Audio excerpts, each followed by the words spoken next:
Sheri, I think you're awesome. Thanks. In fact, dare I say, in my eyes, from my perspective, I'd say you're perfect. I'm not perfect. So here we are, starting the new year. And I'm just curious if you have any New Year's resolutions, because that just sounds silly to me. Why would you change anything? You got it all going on, sister. Yeah. Right. I know you hate it when I call you sister, too. That's kind of creepy. That is very creepy. Yeah. And, I don't ever call you mother, at least. yeah, thank God. We're not that old. Ugh. So what are you thinking about New Year's resolutions, you know? I mean, it's kind of a cliche, cheesy way to start the first podcast of January. For some reason, I was hoping that we wouldn't have something cheesy and you weren't going to just launch into, what's a New Year's resolution? I have never made New Year's resolutions. Yeah. And why not? if I had... Because the perfection thing, right? No. Got nothing to change. No, because I don't feel like the new year is the time that you do it. I also happen to like... Do you have Arbor Day reservations? Reservations. Well, like spring equinox is a better time to kind of Resolutions. think about a resolution. I mean... Ooh, when is that? Spring equinox. I mean, it's in the spring. Is that like the longest day of the year? Yeah. Okay. No, wait, summer equinox is. But no, it's the start of spring. It's like March 21st, 20th, 22nd. They kind of, I forget. But I think like those things for me are like what, but I think I'd like do it seasonally. Like what am I going to do this season to be different than last few Januaries? Yeah. You know, for one, we're not like decluttering and start to paint our house, put on the market because we're fucking here. This house will never sell. Never sell. I mean, I like look at our background and I'm like, what a boring ass background. Yeah. Like, not like the green was like gorgeous against our skin tones, but yeah. So like, how am I going to treat this season different? Like, how am I going to approach it differently than I did last year? Yeah. So, like hang a poster of a car exploding behind us. That would be exciting. Who knows? Well, that would put tape on the paint. That's like, this house has been painted over a long time. It's been built for many, many years. Lots of coats of paint. Would True that. not want to disrupt the paint. I have to say that I think one of the signs of successful recovery, progress, growth, all of that, is that I've gotten to the point where I start a new year without major regrets. And that feels really good. Now, certainly there are things I would have done differently had I to do them over again. But like an example of that is, you know, well, back in my drinking days, I started the year with lots of major regrets. At this Christmas party, I said this dumb thing, or I drank too much and argued with you, or, you know, I passed out on Christmas Eve and couldn't put the toys together for Christmas morning. All of those, I mean, major regrets. So did the regrets make you want to have resolutions, like how you're going to do things different? I've never been big on the word resolutions, but I've certainly had epiphanies where I'm like, all right, I got to get my shit together. And certainly New Year's Day is as good a day as any to have some of those. But I love just living life without major regrets. And I would add something. The one thing I added new to that category for this year is, you know, every year in the month of December, there's just sweets fucking everywhere. You know, gifts that you get, gifts that you give. I know you like to bake. You enjoy that. I enjoy that you bake. It's all great. And I've always been like, oh, I'm not going to, you know, break my routine. I'm going to stick to my eating plan. And then I inevitably indulge, and then I regret that. And so this year I said, you know what? I'm going to be kind of a piggish sweets eater in December. And then in the spring, I'll reverse that, and I'll be ready for soccer season, and I'll get out there running around, and, you know, I'm going to be the same me I always am. So why kick myself in the butt and be full of remorse and shame and self-berating activities when I know what's going to happen, whether I do it willingly or whether I do it reluctantly. Does that make any sense to you? Mm-hmm. Yeah? Okay, great. The acceptance of. The only thing that I found, though, was because I gave myself kind of permission to indulge, because I am a glutton, I am just naturally a glutton, I found that I was overindulging. And so, like, I wouldn't just have a cookie, after dinner. I would have a cookie and then be like, but I gave myself permission, so I'm going to have 4 cookies. So it mostly worked, and I don't feel major regrets. And I think just acknowledging that the seasons have an ebb and a flow to them, and they're going to have it whether I try to put limiting factors on it or not. Mm-hmm. Just a waste of time. And this feels better. Consistency, peacefulness, that's what we're going through, holidays and otherwise. That's what we're going for, holidays and otherwise. And I feel like we did that. You? I mean, I didn't feel any tension between you and I this holiday. Having all the kids home when we're at the point in our lives where we normally just have one kid left at home and the others have flown the nest, as they say. Having everybody around, that certainly caused tension between them and, them making decisions that we are not really privy to when they're off on their own and then doing it in front of us. And you're like, oh, I guess I'll just bite my tongue a little harder. That's a little bit tough, but I didn't feel any tension between me and you. Mm-mm. Which is nice. Nice way to live the holiday season. Don't you think? Yeah, I think we were better at commiserating when those things happened rather than judging each other for... Because, sometimes in the past you've, been, the optimist, just be so happy we're all here together. Instead of kid X certainly knows how to, make a mess in the bathroom and take a long time and then not wipe anything down. That's gross. Steam from the really long shower. Oh, yeah, steam. Good point. Pardon me. I will say that, but I also, even though I was annoyed with some of the things, I was like, oh, well, this kid has just lived in a dorm. And so a nice, private, long, hot shower with no interruptions. That must be delightful. Probably, yes. So I'm not going to say anything. You know? Brilliant. I had a cat epiphany over the holidays. That we need more.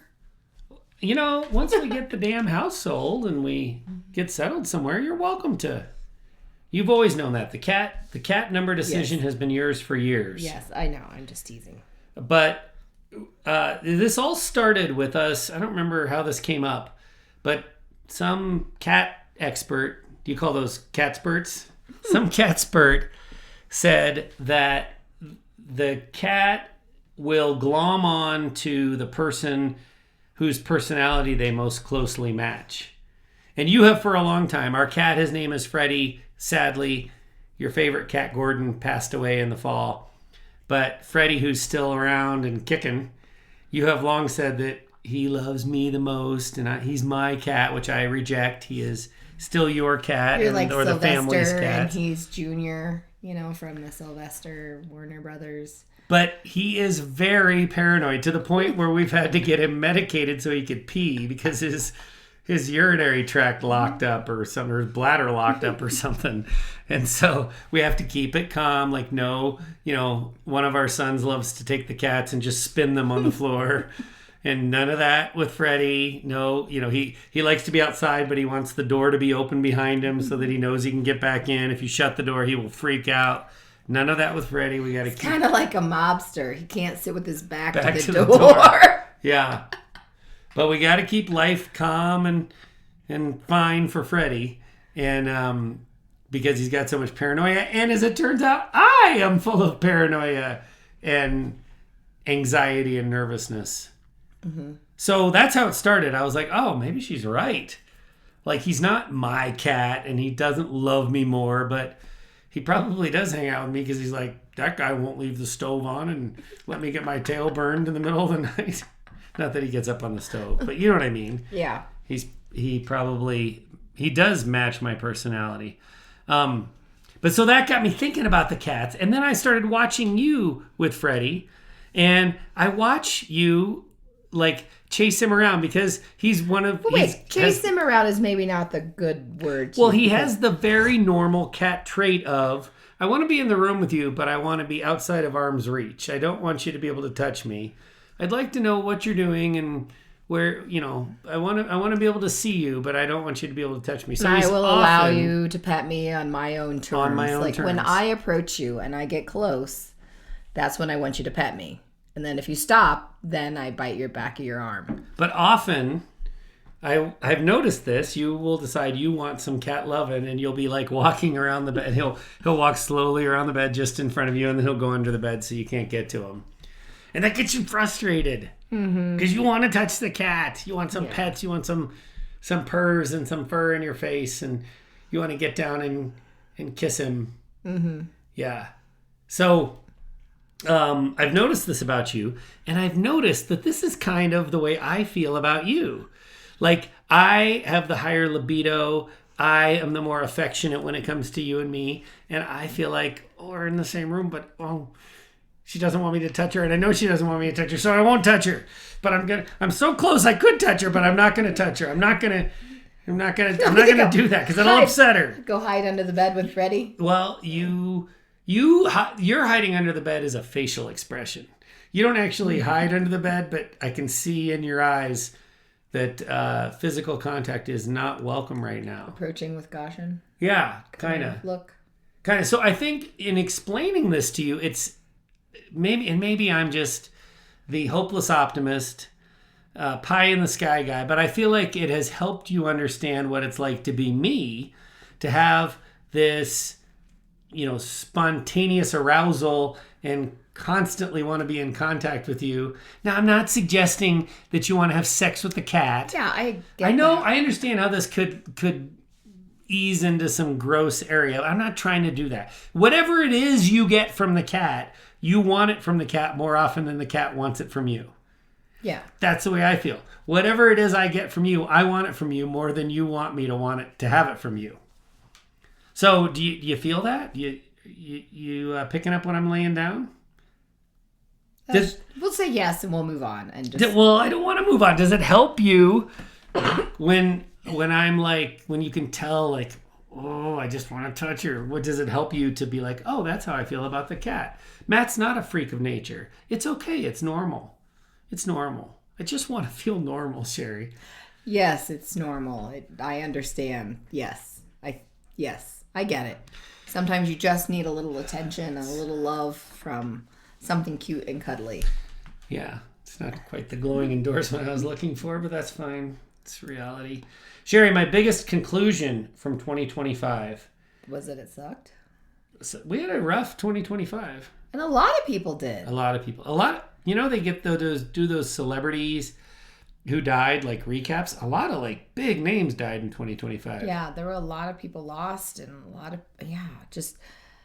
we had like lots of people that we know in our area that just had some really, really hard, just had a really hard year. But I did draw some conclusions that I think are they're significant to me. They're significant for me in the direction that we take this thing and the direction we take our conversations. So I went back to school. I went to graduate school to get a better understanding of sex and physical intimacy in committed partnerships. What are the determining factors about whether or not it's good? How to create interventions to help people over the hump, especially people who have experienced alcoholism and other traumas in their relationship, how to get back on track.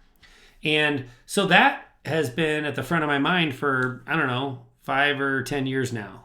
That's been important. And what I've really come to the conclusion about, really solidified in this past year, is that mutually awesome physical intimacy, it's the ultimate demonstration of trust. So in a relationship, a committed partnership like ours, you can't get to that point where both parties are experiencing mutually beneficial physical intimacy unless it's gone hand in hand with trust. So the trust rebuilding after my alcoholism was super important because you have to be calm and relaxed to experience beneficial physical intimacy. Is that fair? Yeah. Yeah. Okay, but so focusing on that is a total waste of time because the absolute key to that physical intimacy is emotional intimacy. And I've realized that talking about helping people move toward a better sexual relationship or a better ability to feel close and trusting and emotionally and physically intimate, it doesn't have anything to do with physical at all. It's 100% about emotional intimacy. And you can't have that emotional intimacy where you're confiding in me and I'm confiding in you and we're trusting each other that the communication will be solid. And I want you to be my person. I want you to bring my struggles. I want you to bring your struggles to me and I want to bring my struggles to you. You can't get to the point where you are expressing intimacy in an emotional way unless there's first emotional safety. So the relationship has to be one where, going back to the word trust, you feel comfortable under any circumstances coming to me. We've talked a lot in the past about the things that used to trigger a bad emotional response for me. You go to the orthodontist and they say this kid needs braces and it's another $7,000 and you got to come tell me that. And I'm going to go, what, and flip out, and not at you and not at the kid, but just generally have a display of negative emotion. And so you don't want to tell me that. So you don't feel emotionally safe. That's just an example, right? Right. And so all of this drive toward helping people recover their sexual, physically intimate relationship after alcoholism, it really doesn't have anything to do with the physical side at all. It's all about, this is kind of the epiphany that I've come to after all this, research and trying to figure it out. It's all about emotional safety. And my God, isn't that a boring topic? Sex and that sells and that's exciting and people, let's tune in to hear what Sheri and Matt have to say about sex. It's not about sex. The sex is a result. The sex is something that happens it's like, the dessert after the meal. Like the meal, the thing that you actually have to work on is the emotional safety. And if you have that, then glorious, glorious. I'm glad that fireworks worthy sex will happen. Yeah, well, I kind of feel bad that it's taking you this long to kind of figure that out. I mean, I think because we had our own long road of trying to rebuild our sexual relationship, and I didn't know what to name it or what to say or what to call, but I just felt uncomfortable with what I was being, not that you were forcing or telling me to do things, but what we had to try to make this work, when it was really about like a level of trust and safety that was there. And trying to verbalize that is really rather hard when like someone like you think, oh, it's got to be this physical, attraction piece, and it's got to be something that you try and do and you just work into. And like I said, this was like years ago when we were... But no, you're absolutely right. I thought you were just out of the habit and you had some kind of mental block. And if you would just make an effort, then you would realize, oh, that was lovely, and I'd like to do that again and more. And that's not the case. Just feeling like you don't have to be on eggshells at all. You don't have to be in nervous system activation. You can say whatever the hell you want and not worry about me exploding or getting tense or giving you the silent treatment. That wasn't, I don't know if you can tell by the percentage of words spoken between the two of us on these podcasts, but the silent treatment has never been my forte. Yeah, but for other people it is. Yeah. And so that has never been, just knowing that you're not worried about any of those things is the key, yeah?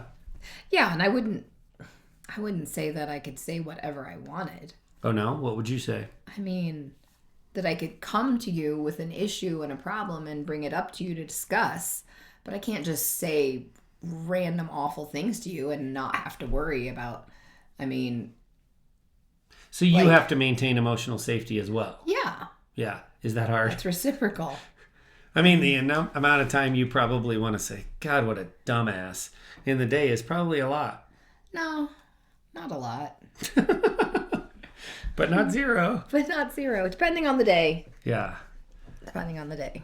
But so you can't say anything you want. You have to maintain emotional safety. Emotional safety has to be, reciprocal. Yes. Because if someone is like emotionally unsafe, and even if they're the sober partner, doesn't allow them to just say anything they want and be emotionally unsafe and berate the person who was the addict and trying to overcome it as they're being emotionally safe. Agreed. Yeah, I think that's a good distinction. That's a good point that you make. So emotional safety. If you want that physical intimacy, and you want to have emotional intimacy in the relationship, first you have to create an environment of consistent, 100% consistent, always emotional safety. And the opposite, this is really important. The opposite of emotional safety is therefore emotional abuse. And I'm sure there are people listening going, whoa, whoa, whoa, whoa, whoa, whoa, whoa. So I blow up and scream about an orthodontics bill and I'm emotionally abusing? Yes, you are. That is emotional abuse. And that's what we're going to talk about today. We're going to talk about 10 categories, 10 forms of emotional abuse. And I think we'll start with some that everyone will nod their head and agree with and have no epiphany moments or no disagreement. But we're going to get down to some where people are going to be like, are you seriously categorizing that as emotional abuse? And the answer is yes, because you're either creating emotional safety or you're an emotional abuser, and there ain't no third direction, as Big Tom and Tommy Boy would say. I mean, you can't disrupt emotional safety and not consider yourself an emotional abuser. Are you comfortable with that? That kind of, two opposite sides of the same coin that I'm laying out there, Sheri? Well, I think that you're more of a black and white viewer, and I have a tendency to live in the gray. So I guess saying if you aren't creating emotional safety, you're an emotional abuser seems very black and white. And kind of harsh, huh? Yeah. And I think more or less it's very unintentional, and they're unaware that they are maybe not creating emotional safety. And the argument would be that they're not emotionally abusive because that's just how they were raised or they were used to it. And so I think that I don't want to leave anyone that would be the quote unquote emotional abuser to feel bad.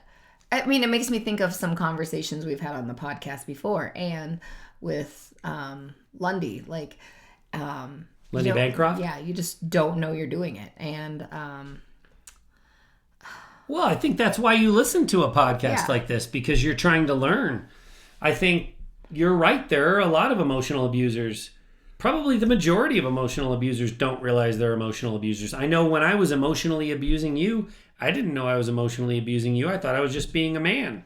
I thought I was reacting negatively to things that upset me, and it was my birthright. So I think, honestly, I think we're both right. I think you're right. There are a lot of people who live in this gray area and don't think of themselves as abusers. And I bet they'd be better at stopping the gray area if they did think of it as abusive tactic. When I don't want to be an abuser.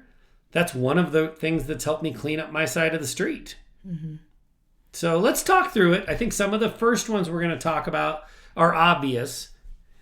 And then we'll move into that gray area and talk it through. I think it's really important that we make the distinction, that we make the, that we speak out loud the fact that emotional abuse is as damaging as physical abuse. Some might say that because emotional abuse doesn't leave physical marks and bruises on a person, and because there's no societal red line that you cross, you never hit a woman, that kind of a thing, that the gray area that emotional abuse lives in is, makes it less than. And I'm here to say, from all the people that we work with, Sheri, emotional abuse is just as damaging.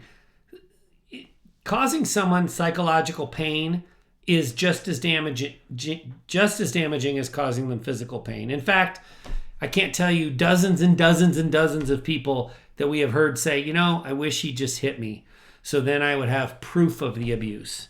Mm-hmm. So when that psychological emotional abuse is taking place and it's not leaving a scar, that person feels extra helpless because they're experiencing this thing that's uber painful and crushing their soul, but they don't have any evidence. And they don't have, even if they tell the stories to people, some people will be like, well, yeah, that's bad, but at least he's not hitting you. And I'm here to say it's, we are, as a society, we are making a lot of progress in this area. We are acknowledging that mental health is as important as physical health. And this falls directly into that category. If you're being emotionally abused, it's just as bad as being physically abused.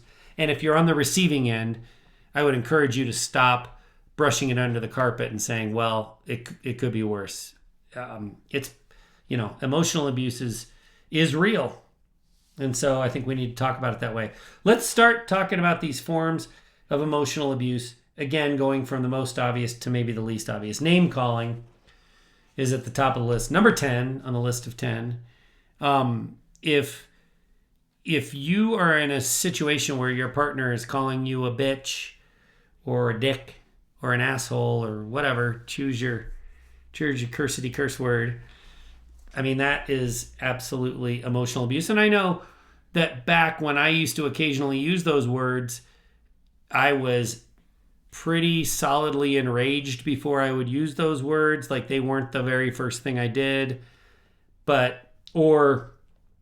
just felt I was in so much pain myself because of what I felt was aggressive behavior you toward me before words like that would come out of my mouth. And so, they weren't the go-to first thing I did. I knew I was doing wrong when I was calling you names, even when I was intoxicated, even when I felt justified, I still knew I was doing wrong. How about you?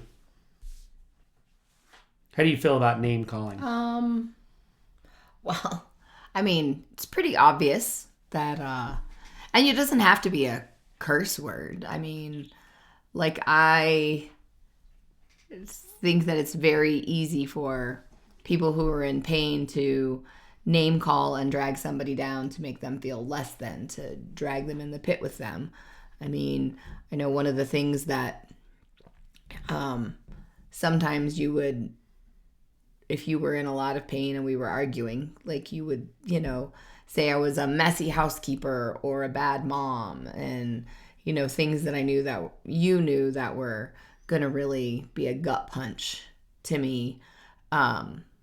So, yeah, I don't think anybody deserves to be ridiculed and name called. How about when you would be pushed to the point where you'd be calling me names? How did that make you feel? Made me feel really, really bad doing it. And I knew at the time it was just because I was pushed and so angry. And and that's like how I felt about you at those times. Yeah. It made me feel really awful. Even if I knew that you maybe were so drunk and blackout drunk that you didn't remember. But it just kind of made me feel gross. And then it would make me think, why am I even here? Yeah. Like, if this is what I feel about him. Yeah. If you're able to go there and say those words, what's the point? Mm-hmm. Number 9 on our list of 10 forms of emotional abuse, cursing, not directed at you. So this isn't the same as calling you a bitch. This is just being mad at politics or mad at sports and or mad at something that happened at work and using curse words in my expression of that anger. I just think that raises the level of anxiety for you and for the kids because, here's someone who, typically in our family, we don't curse in front of the kids. Even now that they're adults, we almost never curse in front of the kids. And so if I've gone there, then that's obviously an indication that something is pretty wrong and it's going to bring everybody into nervous system activation. And, people are going to go behind closed doors and shut them and just not want to be a part of it. Yeah. So I would definitely, I don't think that needs a lot of explanation as it relates to emotional abuse. I just want to make the distinction that just because I'm not calling you a name or not, God forbid, calling our kids a name, which I never really did that, that doesn't let you off the hook for, using whatever language you want and thinking it's okay because it's not directed at the people that you love. Would you agree with that? Yep, I would agree. I also want to put in here the one that we've already given the example for. Number 8 on the list is just the unnecessary yelling that doesn't necessarily contain curse words, but you went to the orthodontist and it's going to be $7,000 and I'm going to yell and scream and not use curse words, but just be upset at the unfortunate thing that has happened for us. You have always controlled that better than me. I mean, you go to the orthodontist and you see that same $7,000 bill, and you also know that that's not in the budget, but that never for you rose to the point of yelling and kind of making an ass of yourself. Why is that? Well, I saw our children's teeth, and I knew that orthodontists were in, for all of our kids, most kids nowadays. But I would say that those were just things that I knew were going to happen. Now, maybe my frustration would be, an appliance breaking or a tree limb falling and we have to now cut the whole tree down because the city arborist is like, oh, this is a dead tree, that expense. Those are kind of outside of the scope of things. Because you weren't aware they were coming? Because I wasn't aware they were coming. Yeah. So... But you still didn't tend to yell. Yeah. You kept your shit together. Were you afraid of sparking me into a fit of terror? Possibly. I think that, and I knew that there was nothing that was going to get better by yelling. And part of that would be I didn't want to get you amped up. Yeah. But I had my own ways of being frustrated and worry about that. Mine were mostly crying. Yeah. Yeah. Yeah. You said that in the past tense. That's still, I think, a way that you handle, emotional distress. And I think it's a fine way. Yeah. Expression of emotions is a good thing. Yeah. I mean, I think now if an appliance were to break, I probably wouldn't be crying and sad about it. I certainly wouldn't be yelling. I would be frustrated and disappointed, but more managing of my emotions because I was a little more regulated. Yeah. Okay. So the first 3 forms of emotional abuse: name calling, cursing, even if not directed at a person, and then just unnecessary yelling. Can't imagine we get any pushback on those. Those are very obvious forms of emotional abuse. Here's a good one. Number 7. Manipulation by twisting your words. You know how much I love to talk about the traditional wedding vows, Sheri. The in sickness and in health until death do us part. So if I say to you, oh, you said we'd be together in sickness and in health. Well, Sheri, I've got the disease of addiction. So you have to stay with me. You have to support me. You have to do all these things to help me get healthy. That's just manipulating previously spoken words to fit a specific scenario. And I'm here to say that that's abusive. The same thing with till the death do us part.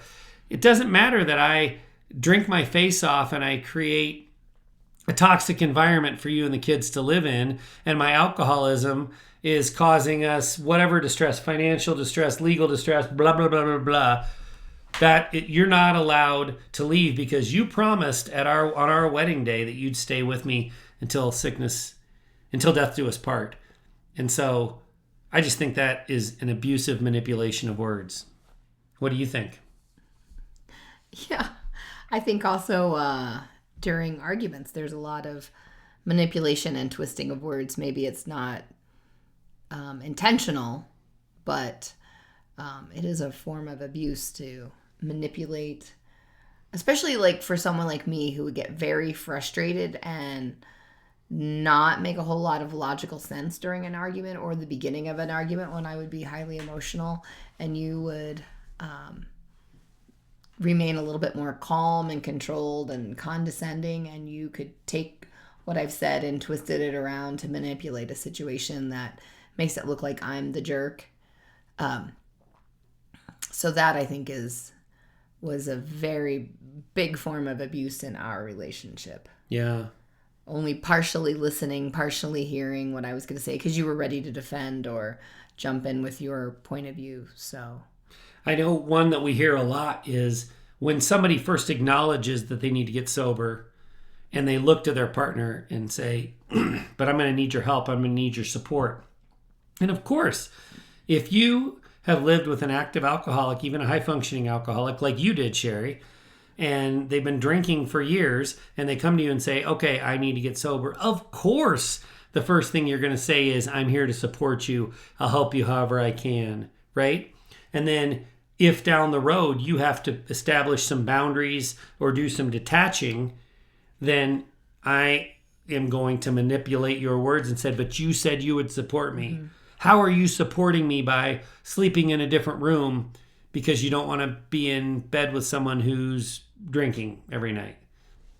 That's not helping me get sober. So that's just a complete bullshit manipulation of a person's words.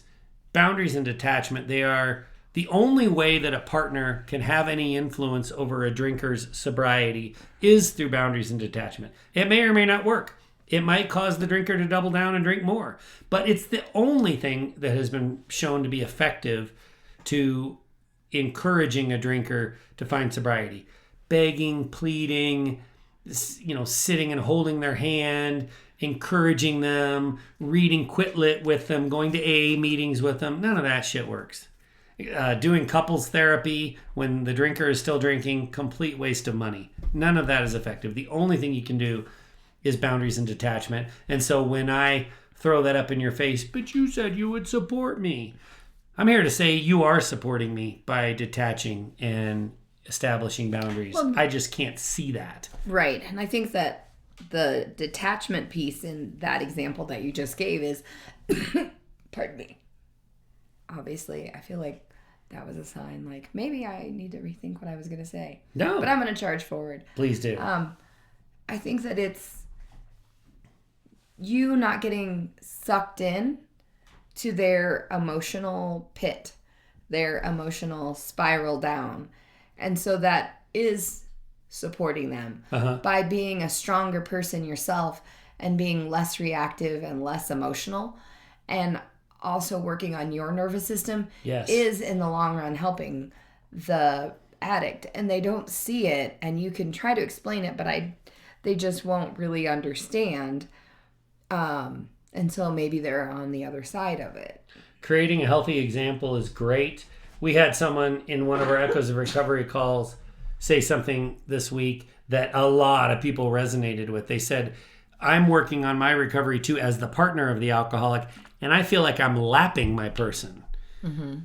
That is very, very relatable, but it's also great because if I see, Sheri, if I'm open-minded enough, if I'm aware enough to see that you're making more progress than me, one of two things is going to happen. I'm either going to step up and try to make progress at the same rate that you are, or I'm going to, not answer the call and fall away into a puddle of my own sorrow. And either way, you're going to get your answer. And I feel that way about all things recovery and discovery. You can't drag me along. You can only create a good example that I can either answer the call or not. And so, manipulating you back into the pit with me, that's a waste of both of our times. Mm-hmm. After we talk about our sponsors, Sheri, we're going to talk about the accusation that I say is emotional abuse when somebody says, oh, you've changed so much, as though change is a negative. But first, we're going to tell you that we are sponsored by SoberLink. SoberLink is the premier remote alcohol monitoring system, combining cutting-edge technology with compassionate design to support accountability in recovery and family law. January has long featured two categories of emotions for me, Sheri.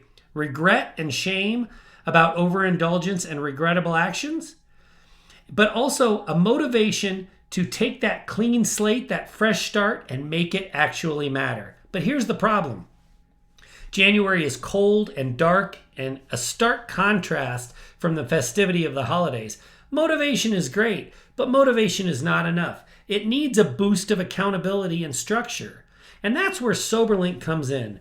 SoberLink is not just a handheld breathalyzer you can buy at the drugstore or on the internet.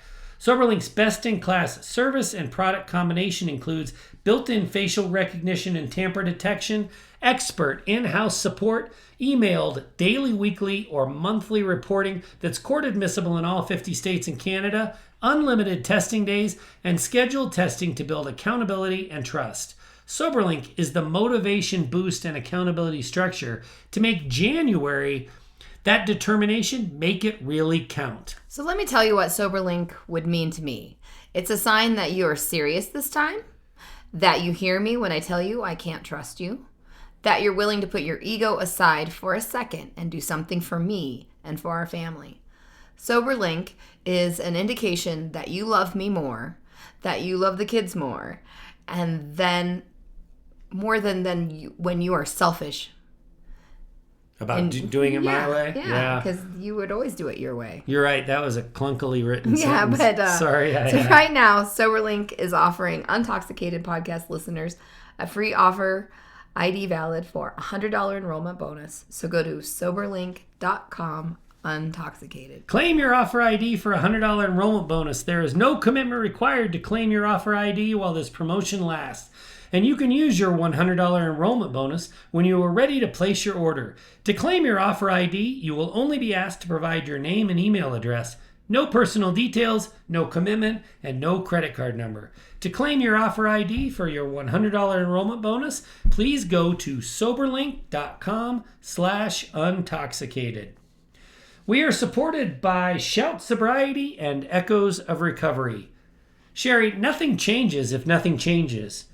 Are you going to go through another year hoping for sobriety, wishing for recovery, dreaming about trust and emotional safety, and thinking about boundaries and detachment, not quite sure how to make any of the above actually happen? Hoping, wishing, and dreaming is not a solution. If you've been impacted by the drinking of your partner, or if you've been emotionally abused, Echoes of Recovery is a solution. If your drinking was a problem and you're trying to get healthy and save your relationship, SHOUT Sobriety is a solution. And right now, for the first time ever, we are offering a free trial month for anyone who enrolls in SHOUT Sobriety or Echoes of Recovery in January. That's right. The first month is free. So, like Matt said, nothing changes if nothing changes.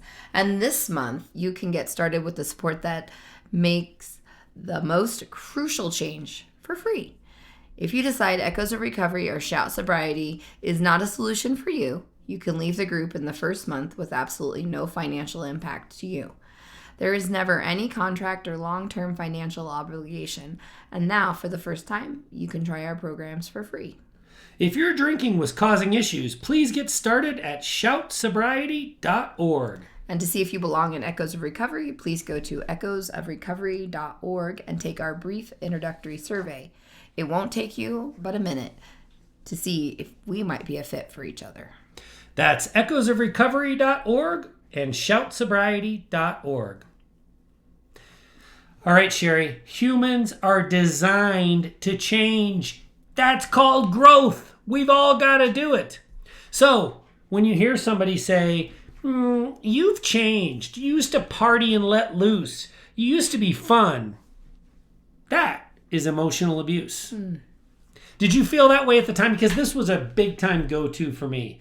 The weekend would roll around and I would want us both, I would drink without you. That was never, there was never any hesitation there, but I really wanted you to drink with me because then I thought, you would be less kind of on edge and it would probably lead to sexy time. That's what I was thinking. Mm-hmm. And so I would say things like that. Oh, all you think about is the kids now. You're such a mom. I don't think you ever said that. You just say. But that's what it sounds like to me when I hear other people say it now. Yeah. Yeah. I mean, because you would say that even before we even had kids at a point, like that you've changed. Because, I wasn't in college anymore. We had bills and responsibilities. Of course they changed. We moved to a different state. We moved in together. We were planning a wedding. We were, we had budding careers. Of course there's change, you fucking moron. That's what I would think. But I didn't really think of it as emotional abuse. I just felt it like it was more of a sad little pity party for you that you like had to say that out loud and like not understanding that change and growth was good, and so I felt really sorry for you. But I never thought of it as an emotional abuse. Do you now?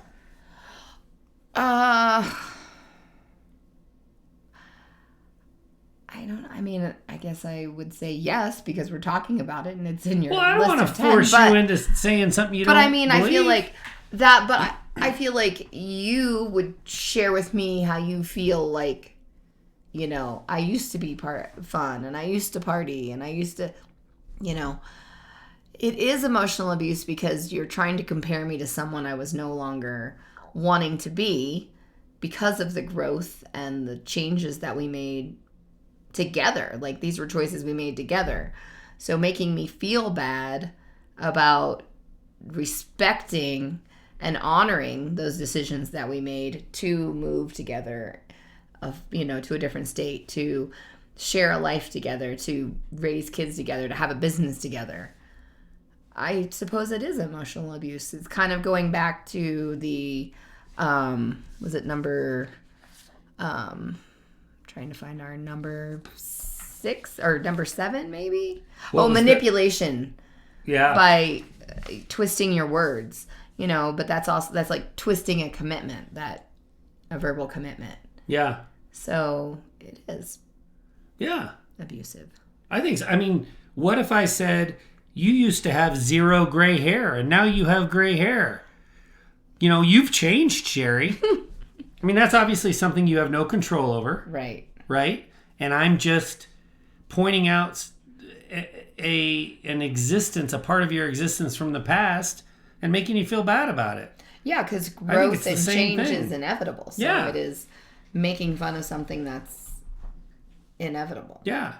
Or what if I said, you used to get up on Saturday morning and watch cartoons and count your piggy bank and eat Cheetos.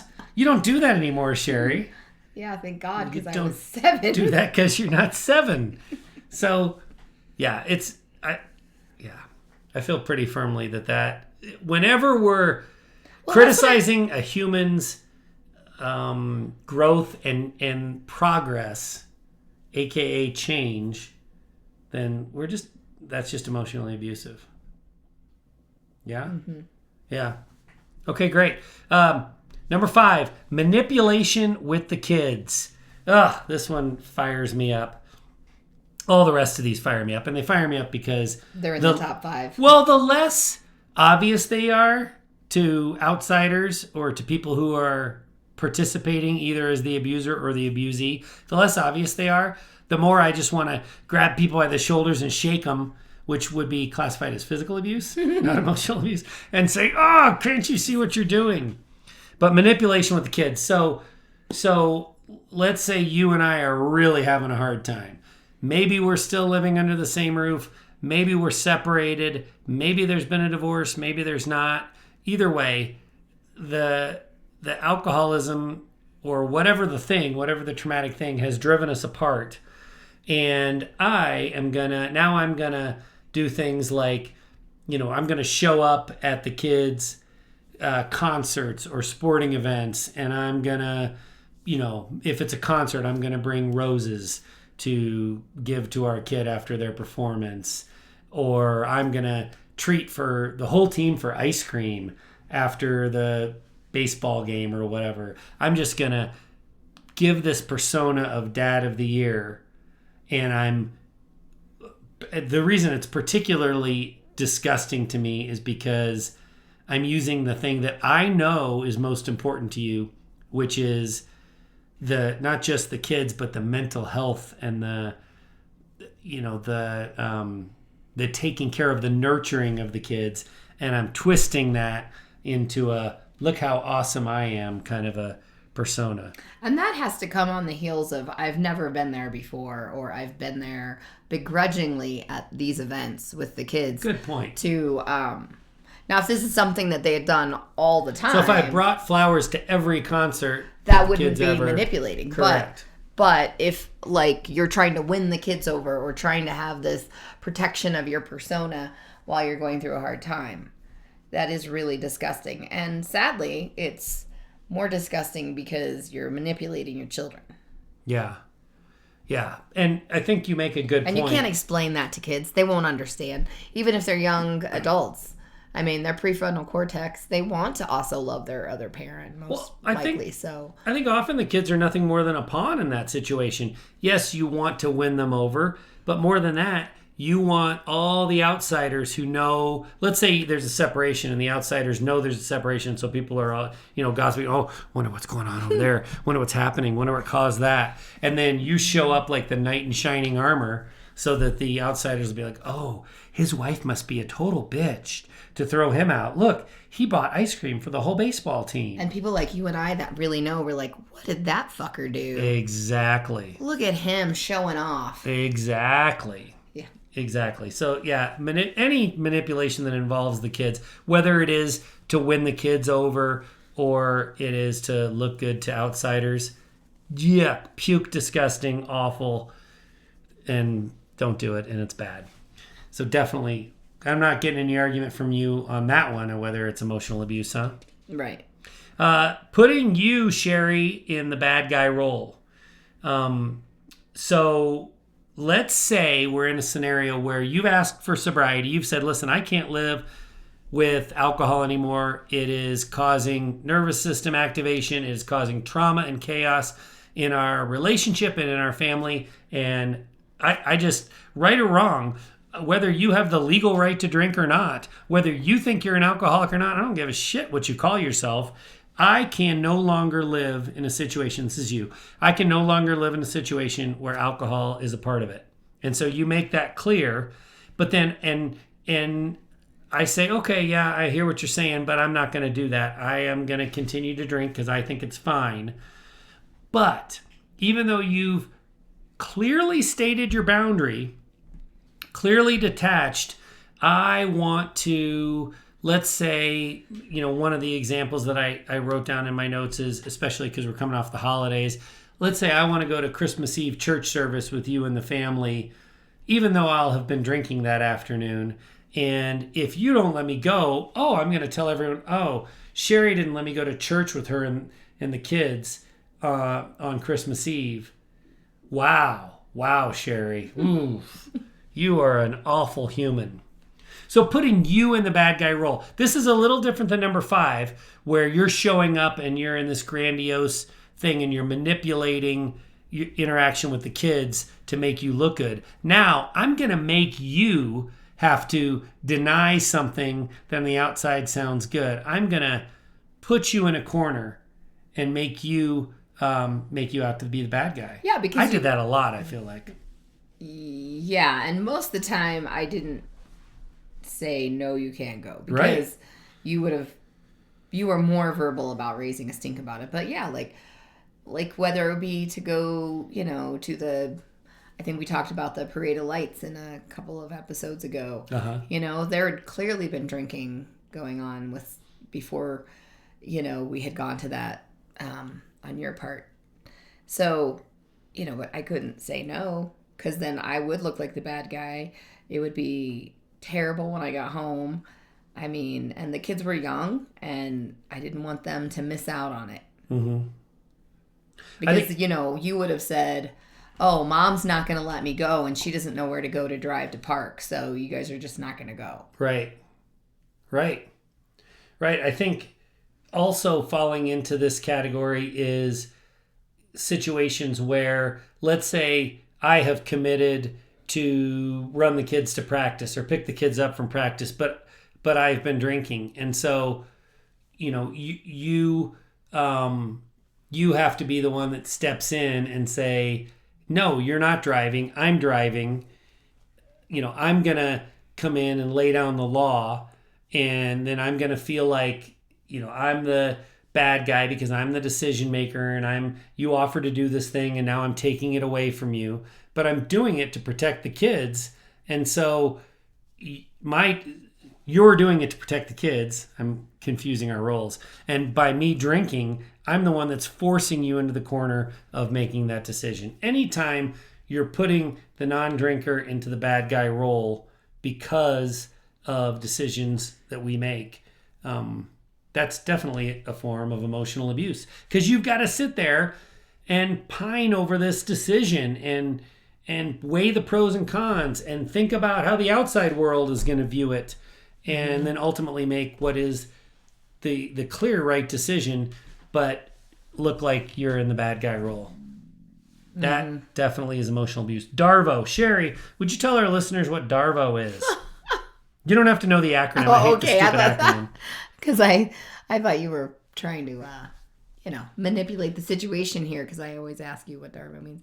So it means like when you bring something to me and I'm listening and I turn it and spin it and tell you how it's affecting me or what you've done that has made me behave or act like this, or how you're not alone in the situation, Matt, because when you do this to me, this is how I react. Instead of just letting you come to me as a safe emotional space. Yeah. I turn and twist it so then I can unleash on you. I think that acronym DARVO stands for I'm rubber and you're glue. What you say bounces off me and sticks to you. All right, maybe those letters don't line up for an acronym, but yeah, you described it very well, and I was really good at it. You're pretty good at it too. I'm still really good at it. But I have to stop myself.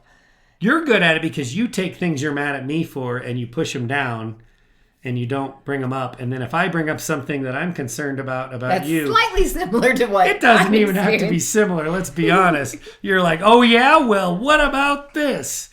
Well, even though it's a natural instinct, we all do it. The reason it's on the list is because we need to recognize it and stop doing it, because DARVO is absolutely emotional abuse. Mm-hmm. If you bring something to me, I need to analyze it, perhaps take accountability for it, listen without distractions, listen to not just the thing that I did, but also how it impacted you, and listen with curiosity, which is we're going to hit a little bit in more detail further down the list. Be a good listener, take accountability, period. Don't react and tell you, well, here's the pile of shit I've been saving for you. Thanks for bringing this thing up. Yeah, thanks for opening this up so I can puke all over you. DARVO is bad. It's absolutely emotional abuse. This one, I think, is one that a lot of the people on my side of the fence, the former drinkers or former emotional abusers, will really relate to and probably push back at first, and then they might recognize, oh, that really is emotional abuse. And it's a lack of patience. Mm-hmm. Rushing you, saying things to you like, Sheri, look, I've been sober for like 15 minutes and you're still the ice queen. What is going on? Like, can't you see that I haven't had anything to drink all day?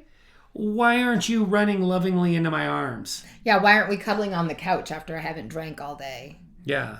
Sort of thing. And I know there are people that would say that there needs to be a reward system in place to encourage that sobriety. We know of some people. We've heard that. I would reject that, though. But I reject that. Like, you're not drinking in a day. Wow. Or you didn't drink for a week. Wow.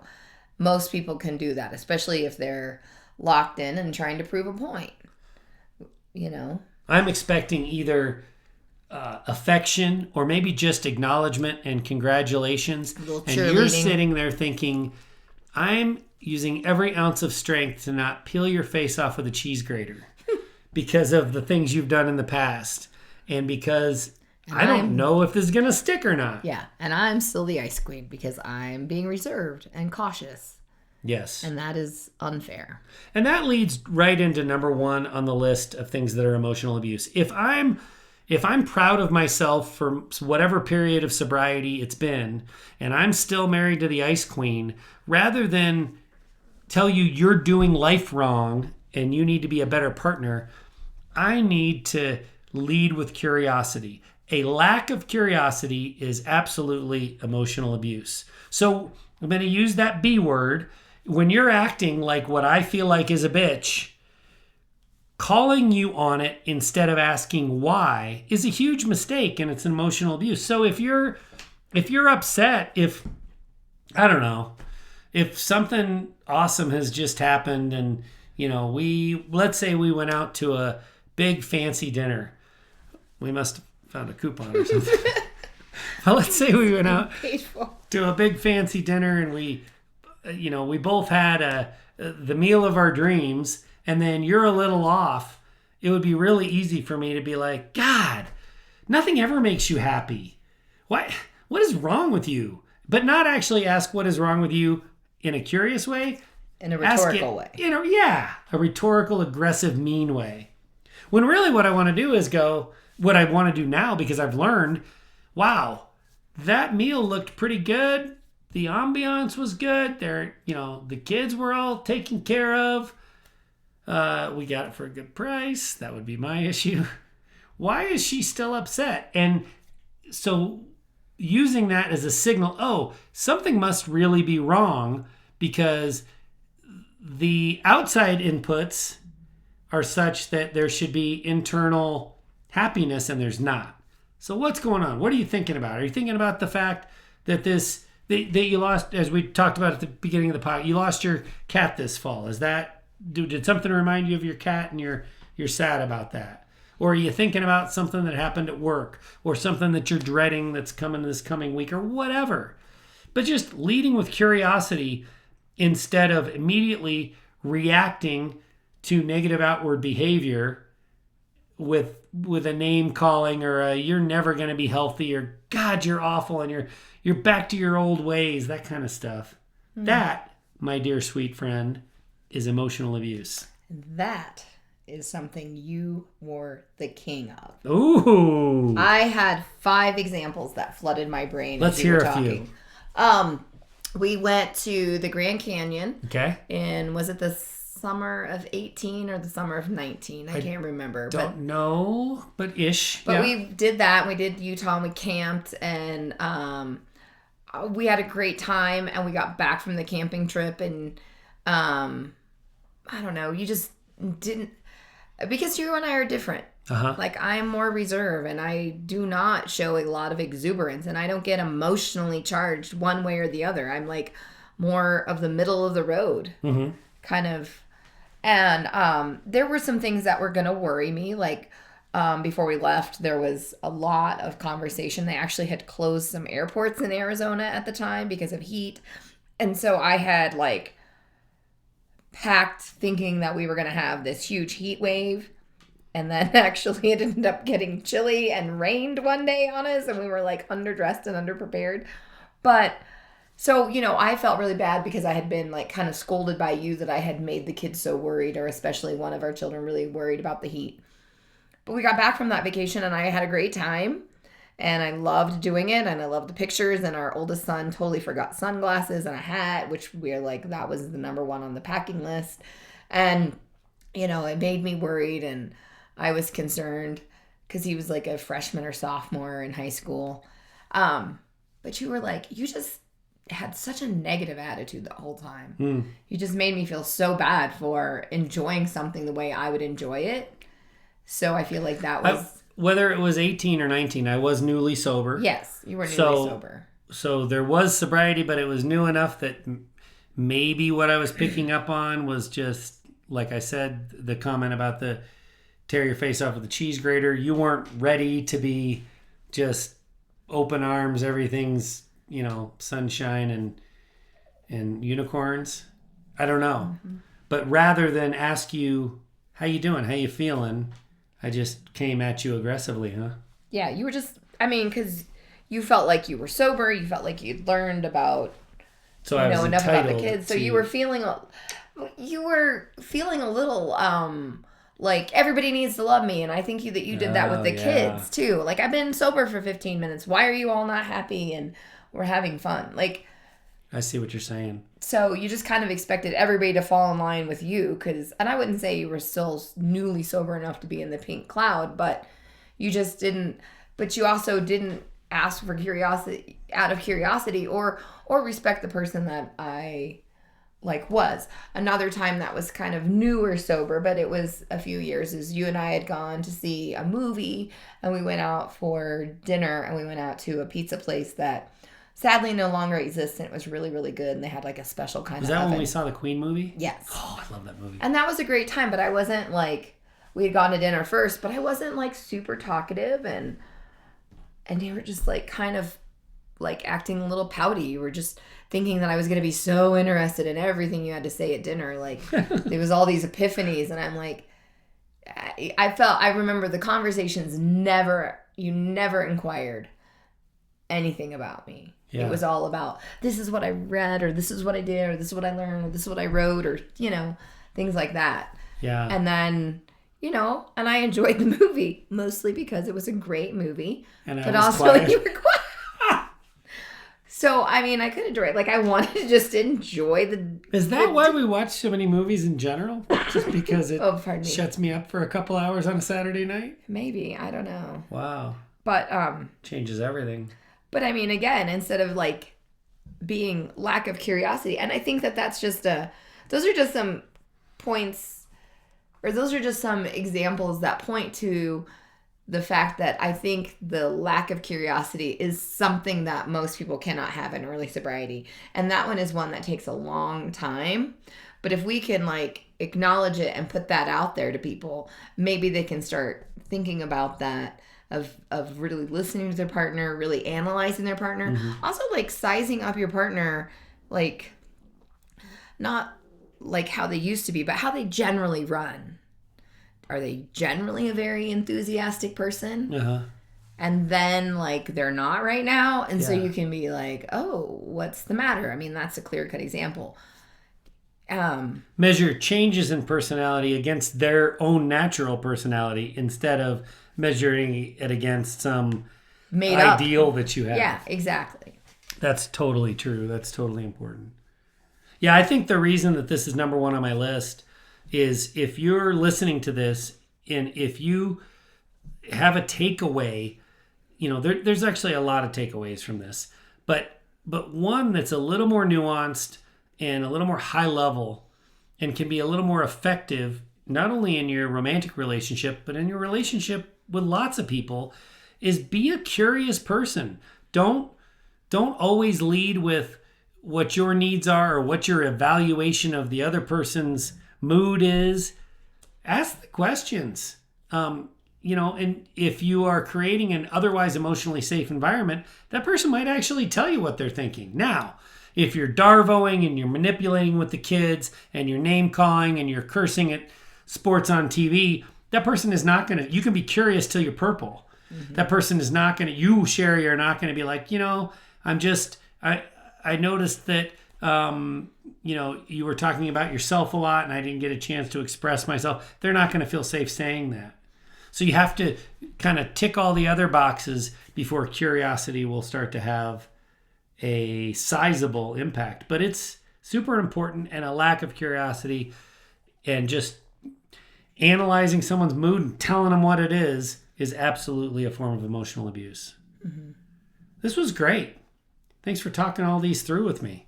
Yeah. Hope people get a lot out of it. It's not glamorous. We're not talking about sex and physical intimacy, but we are talking about the thing that naturally leads to sex and physical intimacy. So glamorous or not, it's certainly important. If you are an emotional abuser, please consider joining us in SHOUT Sobriety. It doesn't matter how long you've been sober. When it comes to ending emotional abuse, sobriety fixes nothing. Sobriety is only a prerequisite. Check out shoutsobriety.org. If you have suffered emotional abuse, please take our 1-minute survey to see if you belong in Echoes of Recovery. Go to echoesofrecovery.org. And remember, if you enroll in January, you will get the first month free. Thanks for listening to the Untoxicated Podcast. You've got this, and we've got you.